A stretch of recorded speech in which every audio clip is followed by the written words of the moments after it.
ಆಹಾರ ಅರಸಿ ಕಾಡಿನಿಂದ ನಾಡಿಗೆ ಬಂದ ಕಾಡಾನೆಯೊಂದು ಕಾಫಿ ತೋಟವೊಂದರ ಕೆರೆಯಲ್ಲಿ ನೀರು ಕುಡಿಯಲು ಹೋಗಿ ಕೆರೆಯಿಂದ ಮೇಲೆ ಬರಲು ಸಾಧ್ಯವಾಗದೆ ನೀರಿನಲ್ಲೇ ಮುಳುಗಿ ದಾರುಣವಾಗಿ ಸಾವನ್ನಪ್ಪಿದೆ. ಈ ಘಟನೆ ನಡೆದಿದ್ದು ಕೊಡಗು ಜಿಲ್ಲೆಯ ವಿರಾಜಪೇಟೆ ತಾಲೂಕಿನ ಅಮ್ಮತ್ತಿ ಬಳಿಯ ಕನ್ನಡ ಮಠ ಕಾಫಿ ತೋಟದಲ್ಲಿ.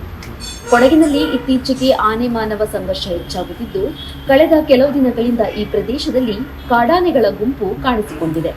ಇದೀಗ ಅಂದಾಜು 10 ವರ್ಷದ ಗಂಡು ಕಾಡಾನೆ ಕಾಫಿ ತೋಟದ ಕೆರೆಯಲ್ಲಿ ನೀರು ಕುಡಿಯಲು ಹೋಗಿ ಆಕಸ್ಮಿಕವಾಗಿ ನೀರಿಗೆ ಬಿದ್ದು ಮೇಲೆ ಬರಲು ಸಾಧ್ಯವಾಗದೆ ನೀರಿನಲ್ಲಿ ಮುಳುಗಿ ಸಾವನ್ನಪ್ಪಿದೆ. ತೋಟಕ್ಕೆ ಕೆಲಸಕ್ಕೆಂದು ಹೋಗಿದ್ದ ಕಾರ್ಮಿಕರೊಬ್ಬರು ನೀರಿನಲ್ಲಿ ತೇಲುತ್ತಿದ್ದ ಆನೆಯ ಕಳೆಬರಹವನ್ನು ಕಂಡು ಅರಣ್ಯ ಇಲಾಖೆಯವರಿಗೆ ಮಾಹಿತಿ ನೀಡಿದ್ದಾರೆ. ಸುದ್ದಿ ತಿಳಿದು ಸ್ಥಳಕ್ಕೆ ಭೇಟಿ ನೀಡಿದ DFO Jagannath, ACF Gopal, RFO Shivaram, ವನ್ಯಜೀವಿ ವೈದ್ಯಾಧಿಕಾರಿ ಡಾಕ್ಟರ್ ಚೆಟ್ಟಿಯಪ್ಪ ಹಾಗೂ ಸಿಬ್ಬಂದಿಗಳ ತಂಡ ಪರಿಶೀಲನೆ ನಡೆಸಿತು. ನೀರಿನಲ್ಲಿ ತೇಲುತ್ತಿದ್ದ ಆನೆಯ ಕಳೆಬರಹವನ್ನು ಹಗ್ಗದ ಸಹಾಯದಿಂದ ಕೆರೆಯ ದಡಕ್ಕೆ ತಂದು ಜೆಸಿಬಿಯ ಮೂಲಕ ಹೊರತೆಗೆದು ಮರಣೋತ್ತರ ಪರೀಕ್ಷೆ ನಡೆಸಲಾಯಿತು. ಆನೆ ಮೃತಪಟ್ಟು 2 ದಿನಗಳಾಗಿವೆ ಎಂದು ಅಂದಾಜಿಸಲಾಗಿದೆ.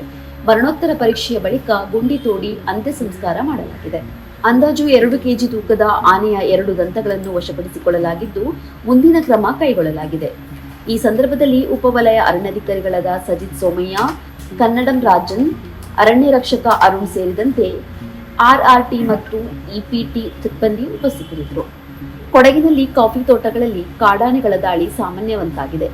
ಆನೆ ದಾಳಿಗಳಿಗೆ ರೈತರು, ಜನಸಾಮಾನ್ಯರು ಬಲಿಯಾಗುತ್ತಿರುವುದು ಒಂದೆಡೆಯಾದರೆ, ಆಹಾರ ಅರಸಿ ನಾಡಿಗೆ ಬರುತ್ತಿರುವ ಕಾಡಾನೆಗಳು ಕಾಫಿ ತೋಟದಲ್ಲಿ ತೆರೆದ ಬಾವಿ, ಕೆರೆಗಳಿಗೆ ಬಿದ್ದು ಪ್ರಾಣ ಕಳೆದುಕೊಂಡಿವೆ.